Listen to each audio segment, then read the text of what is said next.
Hace poco preparé especialmente un episodio completo dedicado a cómo Moscú crea zonas grises y cómo las utiliza después. Analicé a fondo la tecnología y el algoritmo para crear estos estados no reconocidos, basándome solo en hechos. Sin embargo, en los comentarios muchos usuarios empezaron a hacer preguntas sobre cómo es la situación actual en estas mismas zonas grises, de qué viven y cómo viven sus habitantes.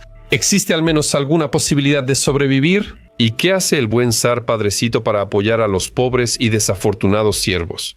Por eso, el video de hoy lo dedicaremos exclusivamente a la situación actual en las repúblicas no reconocidas. El enfoque estará en las particularidades de la vida política y socioeconómica en estos agujeros negros de la humanidad. Dedicaré una pregunta aparte sobre si ahora son un peligro para Ucrania. Y sí, no consideraré intencionalmente el Donbass, porque en este momento no es una zona gris, sino que ya es una zona del color de la sangre. Una cantidad de sangre nunca antes vista, vidas humanas perdidas. Por hoy les basta con Transnistria, Abjasia y Osetia del Sur. Me llamo Semyon. Canal Mega Show Televisión, pónganse cómodos y comenzamos.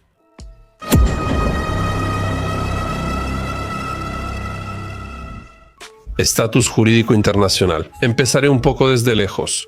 Vamos a analizar qué representan hoy en día estas zonas grises en términos de estatus internacional. Es decir, cómo perciben Transnistria, Abjasia y Osetia del Sur otros países, así como grandes organizaciones internacionales como la Organización de las Naciones Unidas y la Unión Europea.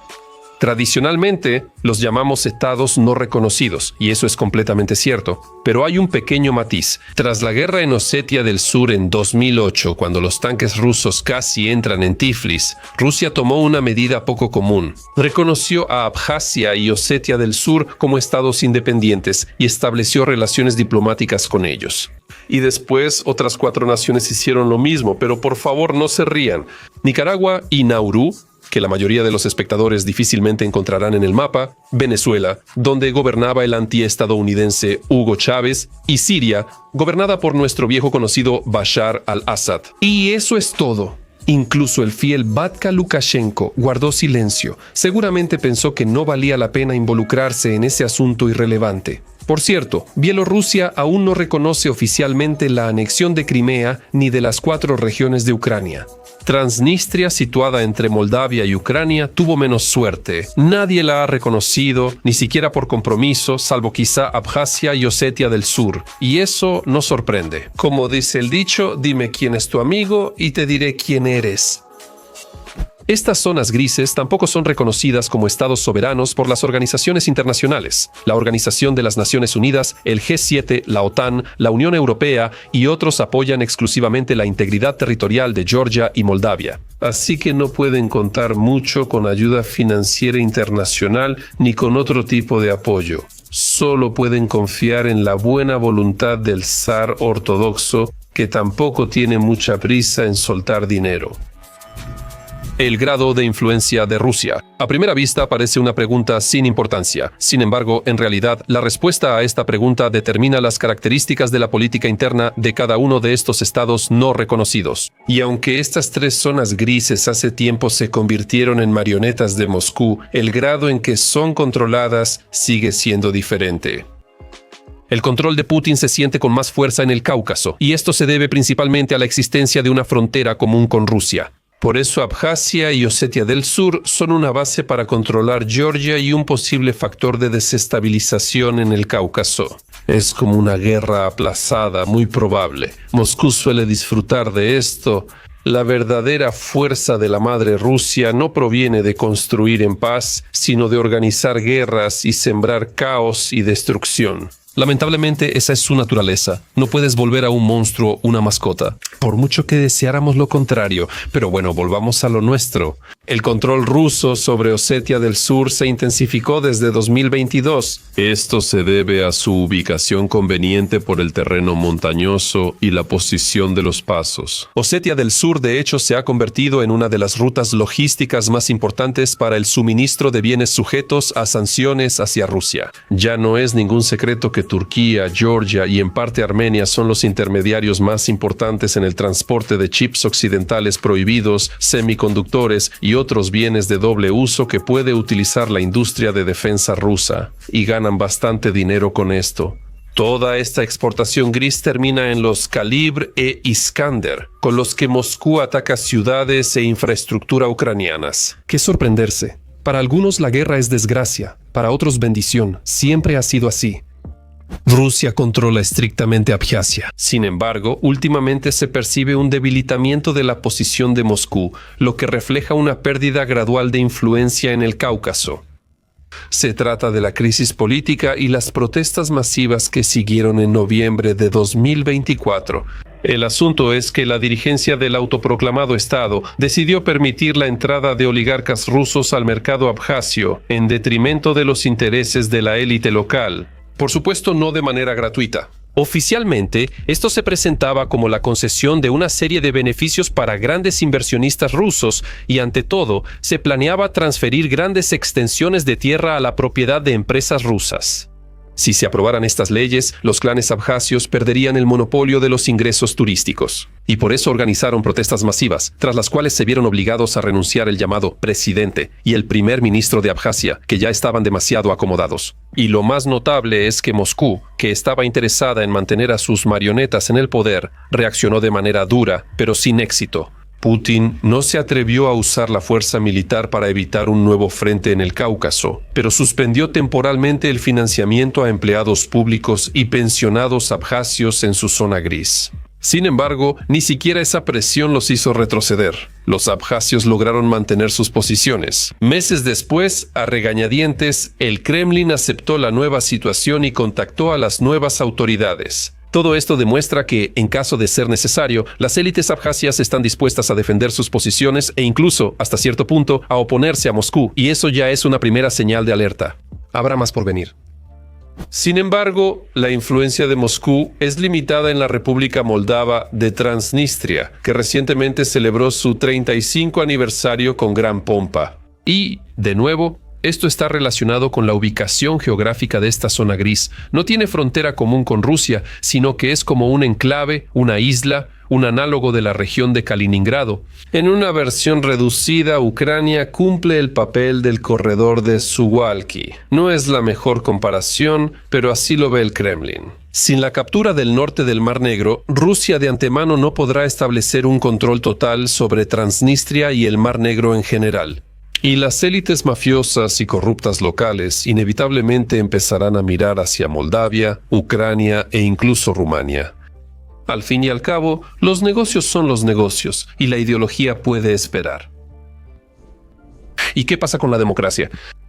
Democracia y zona gris. Bueno, eso ya es de risa. Es como tratar de meter lo que no cabe. Los derechos humanos, la sociedad civil, la competencia política y las elecciones libres no son más que fantasmas para estos pseudoestados no reconocidos desde prácticamente sus primeros días de existencia. Incluso cuando en la Federación Rusa, bajo Boris Yeltsin, había ciertos indicios de democracia, en sus satélites prevalecían las verdaderas leyes de la selva. Como dicen, la mano propia es la que manda. Por ejemplo, tomemos el caso de Transnistria. Durante 20 años, de 1991 a 2011, el presidente fue Igor Smirnov, quien realmente inició la separación de Moldavia y la creación de su propio estado. Pareciera que confió en la generosa promesa de Moscú y gobernó violando la constitución que él mismo adoptó, la cual limitaba su mandato a 2 periodos.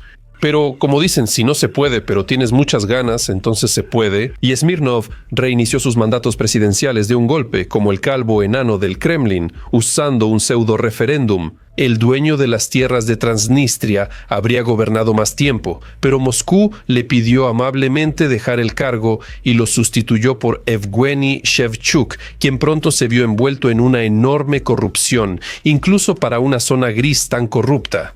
O quizá tomó del fondo común de los ladrones, se quedó con algo y en 2017 tuvo que huir a Moldavia, donde sigue viviendo hasta hoy. Y no hay que olvidar que en todos estos cuasiestados, los chequistas locales tienen enormes poderes. El Servicio de Seguridad del Estado de Abjasia, el Comité de Seguridad del Estado de Osetia del Sur y el Ministerio de Seguridad del Estado de Transnistria. Todos se formaron a partir de las administraciones locales del Comité de Seguridad del Estado, por lo que son sucursales del Servicio Federal de Seguridad. Además, aparte de los locales, las zonas grises están literalmente llenas de agentes provenientes de la propia Rusia. Estos agentes del KGB, además de controlar la situación en las zonas grises, se dedican activamente a desestabilizar la situación en Moldavia y Georgia. Las recientes elecciones en ambos países lo ejemplifican. Moldavia reafirmó su rumbo proeuropeo, mientras Georgia se hundió más en el pantano ruso. ¿De qué vivimos? Y este es mi tema favorito. Siempre es importante saber cómo y gracias a qué funciona la economía de un país, saber a qué se dedican sus habitantes y, por supuesto, saber cuál es su nivel de vida. En su momento, las fuerzas separatistas en Transnistria, Osetia del Sur y Abjasia afirmaban que tras separarse tendrían una vida mucho mejor, casi como ríos de leche con orillas de gelatina. Pero la realidad fue muy cruel. Pobreza, depresión y desesperanza, esos son los sinónimos de cualquier estado no reconocido. La mejor situación se dio en Abjasia, y eso gracias a su componente turístico, el acceso al Mar Negro, el clima subtropical cálido y la infraestructura turística soviética heredada permiten al menos mantenerse un poco a flote. Además, la ayuda financiera regular de Rusia en su mayoría termina en los bolsillos de la élite local, y a los abjasios comunes solo les queda sobrevivir pasando de una temporada turística a otra. Cultivar y vender frutas puede ser rentable. Por ejemplo, las mandarinas y uvas abjasias se venden en muchos mercados del sur de Rusia. Los intentos de revivir el cultivo de té, popular en la Unión de Repúblicas Socialistas Soviéticas, fracasaron por completo. Porque para cultivar esta planta amante del calor se necesitan inversiones considerables y nadie invierte en Abjasia, ni siquiera el gran hermano ruso. Sin embargo, incluso estas ventajas en la práctica tienen muchos costos. Los que alguna vez fueron los balnearios soviéticos mega populares de Pitsunda, Gagra y Sujumi, hoy en día están ocupados apenas a la mitad. Incluso en la temporada más calurosa, aquí es fácil encontrar playas vacías. Todo se debe a la falta de relación entre precio y calidad, mala infraestructura y bajo servicio. Casi todos los vacacionistas en Abjasia mencionan el mal servicio en hoteles, cafés y sitios turísticos. Cortes en el suministro de electricidad y, como consecuencia, en el abastecimiento de agua, especialmente en el sector privado y en pequeños pueblos. El sistema de alcantarillado está extremadamente deteriorado, lo que provoca descargas al mar y un aumento de casos de infecciones intestinales en la temporada alta. También se señala el mal estado de muchos hoteles que quedaron desde la época de la Unión de Repúblicas Socialistas Soviéticas. A muchos turistas les desanima el estado de las ciudades y pueblos abjasios. Frecuentemente hay edificios abandonados, fachadas dañadas y secuelas de la guerra aún presentes. Los pequeños robos, asaltos y fraudes no hay que buscarlos, ellos solos encuentran a sus víctimas. Solo un provinciano de lo más profundo de Rusia que no puede pagar Turquía, Sochi o la Crimea ocupada querría vacacionar en Abjasia. Sin embargo, para un habitante promedio de Petropavlovsk, Kamchatsky o Uryupinsk, esas vacaciones son justo lo que necesita.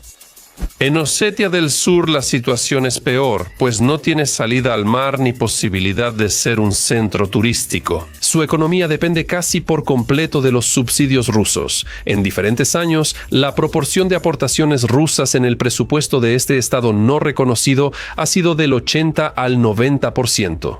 La agricultura es de subsistencia y baja producción comercial. En los valles cultivan papas, verduras y crían ovejas y cabras. La industria en Osetia del Sur prácticamente no existe. Las pocas empresas soviéticas que había hace tiempo que fueron desmanteladas o simplemente no funcionan. Debido al alto nivel de corrupción de las autoridades locales, las oportunidades para los negocios privados son extremadamente limitadas, por lo que casi toda la población activa trabaja en el sector público. Por ejemplo, empleados públicos y fuerzas de seguridad. Sin embargo, el pago de sus salarios y pensiones depende directamente de la cantidad de ayudas que envía Putin.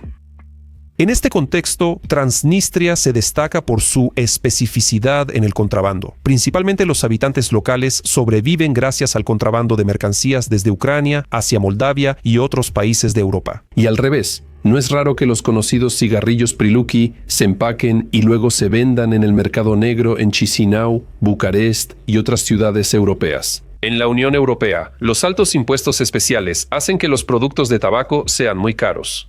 El esquema también opera al revés. El coñac y vino moldavos llegan a tiendas ucranianas vía Transnistria, pero con gran recargo. Estos esquemas serían imposibles sin la protección en las aduanas de Moldavia y Ucrania. Por eso, a Transnistria se le llama casi abiertamente el agujero negro de Europa, donde todo desaparece y luego reaparece con otra apariencia. Desafortunadamente, durante décadas, Moldavia y Ucrania hicieron la vista gorda ante el problema de Transnistria, y muchos de los que estaban en el poder se beneficiaron bastante de estos esquemas de contrabando y corrupción. Tras la invasión rusa en 2022, Ucrania cerró todos los puntos de control hacia la no reconocida Transnistria por seguridad, para evitar que desde ahí se infiltraran personas como Wirkin Strelkov. Esta medida redujo significativamente el volumen del comercio de contrabando, llevándolo al mínimo. Otro factor que mantuvo la economía de Transnistria a flote fue el gas ruso barato, suministrado por Ucrania. Para sus empresas costaba de 3 a 4 veces menos que en Rusia, y para la población casi no tenía costo. Este comunismo inédito respondía al interés de Moscú por asegurar la lealtad en Transnistria y permitir que los productos locales siguieran siendo competitivos. Después de todo, Transnistria heredó muchas empresas industriales de la Unión de Repúblicas Socialistas Soviéticas, pero muy rápidamente todo se vino abajo. De la antigua Donbass moldavo solo quedaron unas cuantas empresas realmente operativas, entre las cuales las más importantes son la planta metalúrgica de Moldavia en Ribnitsa, la planta electromecánica de Bendery y la central termoeléctrica en la ciudad de Dniestrovsk. Todas ellas lograron sobrevivir gracias al gas gratuito. De lo contrario, el costo de producción habría sido desproporcionadamente alto. Aún así, casi nadie compra su producción, salvo Moldavia. Ni Ucrania, Rusia ni la Unión Europea los necesitan, ya que tienen suficiente metal y energía eléctrica. Así que surge una pregunta bastante razonable. Si el principal socio comercial sigue siendo Moldavia, ¿para qué fue necesario separarse de ella? Como dicen, es una pregunta capciosa. Aunque se estire la cuerda, el gas gratis ya terminó. El 1 de enero de 2025, Ucrania cerró por completo el tránsito de gas ruso por su territorio. Durante meses, Transnistria sufrió un colapso económico y una catástrofe humanitaria. Y todo eso porque sus autoridades corruptas y muy miopes confiaron demasiado tiempo en la generosidad del enano calvo y ni por un momento pensaron en diversificar las fuentes de energía. Especialmente cuando en Ucrania durante 3 años ya ardía una guerra a gran escala. Para la primavera la situación se estabilizó algo. Para reanudar los suministros, se desarrolló un nuevo mecanismo semicorrupto en el cual Transnistria tuvo que cambiar a suministros de gas desde la dirección europea. La importación viene de Rumania vía Moldavia. La financiación para comprar gas en Transnistria la empezó a hacer la intermediaria JNX General Trading Sociedad de responsabilidad limitada registrada en Emiratos Árabes Unidos, cuyo beneficiario final, según rumores, es Gazprom de Rusia. Y eso a pesar de que la dirección de la Unión Europea, aunque no reconoce a Transnistria, ofreció 60 millones de euros en ayuda para la compra de gas en el mercado europeo. Pero no, las orgullosas autoridades de Transnistria rechazaron las dádivas europeas, pero sí aceptaron las dádivas rusas. Así es la doble moral de los títeres de Putin. De esta manera, las economías de todas estas zonas grises de ninguna manera son autosuficientes. Ni las autoridades separatistas ni el bondadoso autócrata de toda Rusia pudieron construir ningún paraíso en la tierra. Y ni siquiera lo intentaron mucho. Además, en Abjasia y Osetia del Sur ni siquiera tienen su propia moneda, solo usan rublos rusos. El rublo de Transnistria solo sirve como sustituto de papel higiénico fuera de Transnistria. Esa es la realidad de vivir en estados no reconocidos. Asuntos sociales, demografía y demás. La fragilidad de las economías de estos pseudo países y su seria dependencia de la misericordia del zar padre provocan enormes problemas en el ámbito social y, en primer lugar, el problema demográfico. La gente huye de las zonas grises. La falta de perspectivas positivas en el futuro cercano obliga a muchos habitantes locales y, por supuesto, en primer lugar a los jóvenes, a buscar la felicidad en otro lugar más tranquilo y estable. Por ejemplo, la población de la República Moldava de Transnistria al inicio era poco más de 700,000 personas, pero en 35 años casi se redujo a la mitad y ahora es de unas 450,000 personas. Una situación similar ocurre en Abjasia, donde en 1991 vivían 525,000 personas y hoy no más de 250,000, y en Osetia del Sur, donde la población se redujo de casi 100,000 a 56,000. También hay que considerar que las estadísticas oficiales incluyen a todos los residentes registrados, incluso quienes emigraron hace tiempo de las zonas grises buscando estabilidad y mejor vida. Es decir, la cantidad real de habitantes es aún menor. En todos estos casos, la población envejece lentamente por la baja natalidad y la emigración masiva de jóvenes en edad laboral. El trabajo temporal en el extranjero es una forma ligera de emigración. La emigración estacional y de ida y vuelta suele ser la principal fuente de ingresos en Transnistria, Abjasia y Osetia. Estos suelen laborar en el sur de Rusia: Krasnodar, Sochi, Tuapse, Vladikavkaz, Stavropol y Rostov del Don. Los trabajadores temporales abjasios y osetios principalmente se dedican a la construcción, hotelería, servicios y comercio minorista. A quienes tienen suerte logran llegar a Moscú y San Petersburgo. Con los habitantes de Transnistria es otra historia. Aquí, los destinos principales de los trabajadores migrantes son Moldavia y las zonas fronterizas de Ucrania. Antes de la invasión rusa, entre 30 y 70,000 habitantes de Transnistria trabajaban cada año en la región de Odesa. Desde 2022 el panorama migratorio cambió radicalmente. El cierre de fronteras con Ucrania y la inseguridad llevaron a muchos hacia el oeste, a Moldavia. Tras la entrada de Rumania al espacio Schengen, muchos buscaron pasaportes rumanos para vivir y trabajar en casi toda la Unión Europea. Y un par de palabras más sobre los pasaportes. Para los abjasios y osetios, tener un pasaporte ruso significa tener la posibilidad de irse a algún lugar, mientras que para los originarios de Transnistria es necesario tener pasaportes moldavos y ucranianos. Y de esto no solo se aprovechan los trabajadores migrantes profesionales, sino también los representantes de la élite local acomodada, que llevan muchos años beneficiándose de los flujos de corrupción y contrabando, además de aprovechar con éxito las migajas enviadas desde Moscú. Absolutamente todos los llamados presidentes de Transnistria tenían libretas con el águila bicéfala y el actual Vadim Krasnoselsky incluso con el tridente. Además de la ciudadanía ucraniana, también posee bienes raíces de lujo en el distrito Primorsky de Odessa, cuya dirección exacta incluso aparece en el sitio web de Mirotvorets. Así que la ideología prorrusa no impide en absoluto hacer negocios incluso con los malditos ucranianos banderistas. Y para que a nadie le queden dudas sobre la maravillosa vida en las zonas grises, les daré cifras concretas que, como se sabe, no mienten. Incluso teniendo en cuenta los importantes subsidios rusos y la cantidad relativamente pequeña de habitantes locales, el Producto Interno Bruto per cápita es simplemente ridículo. Hasta el año 2024, en Abjasia no supera los $4,000 y en Osetia del Sur es de 3,200. Esto considerando que en el territorio controlado por las autoridades georgianas esta cifra es de 8,900. En Transnistria es realmente para reírse, 2,300, mientras que en la propia Moldavia es de 7,400. Incluso en Ucrania, en guerra y con gran parte de su economía destruida, el Producto Interno Bruto per cápita es de $5,600. Y en el país más pobre de la Unión Europea, Rumania, es casi $19,000. Así es, jaque mate, el último clavo en el ataúd del mundo ruso. Peligro para Ucrania. Y por último, tocaré un tema que quizás interese a nuestros espectadores más que nada. ¿Qué tan peligrosos son estos títeres del Kremlin para Ucrania? ¿Representan una amenaza real en el contexto de la actual guerra ruso-ucraniana?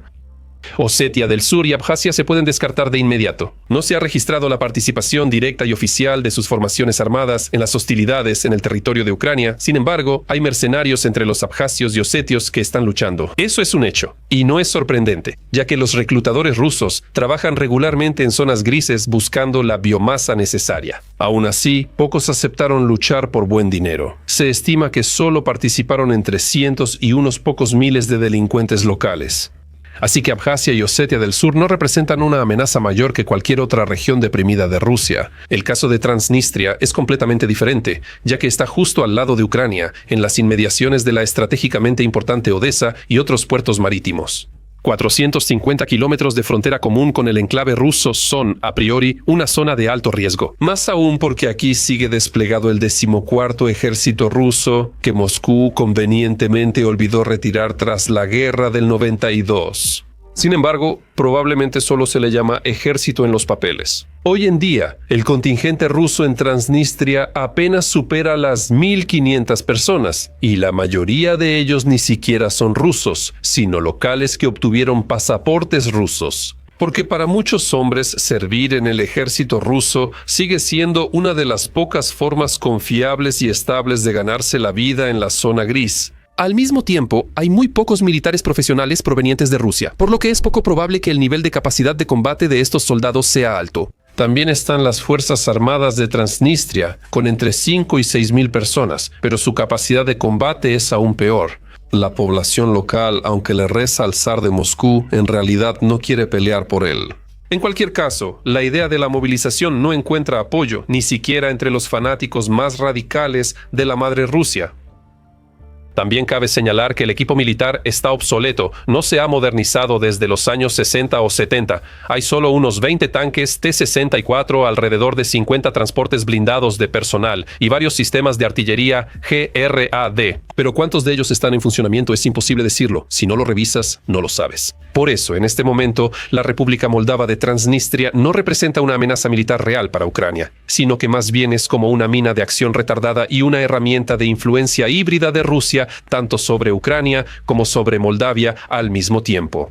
El poder militar de Transnistria es muy limitado, obsoleto y aislado. Hasta el día de hoy, el peligro real radica únicamente en los posibles escenarios en los que Rusia podría utilizar este territorio para escalar la tensión y crear problemas adicionales para Ucrania, con el fin de debilitar sus principales esfuerzos defensivos, y más aún, considerando la gran cantidad de agentes rusos en Transnistria. La situación solo podría cambiar en un caso: si los militares rusos de alguna manera cruzan el Dnieper y comienzan a avanzar por la costa hacia Odessa. Existe la posibilidad de que se abra un nuevo frente desde Transnistria, pero solo para distraer a las tropas ucranianas, no para una ofensiva real. Eso es exactamente lo que buscaban los estrategas del Kremlin en la primera semana de la invasión a gran escala. Sin embargo, la heroica defensa de Mykolaiv y el fracaso del desembarco en Odessa pusieron fin a sus planes. Por ahora, Transnistria no es más que una vieja maleta sin asa, y las demás zonas grises no son mucho mejores. Así es el mundo ruso en todo su esplendor. Gracias a todos los espectadores por ver y a todos los patrocinadores del canal por su apoyo financiero. Hasta luego a todos.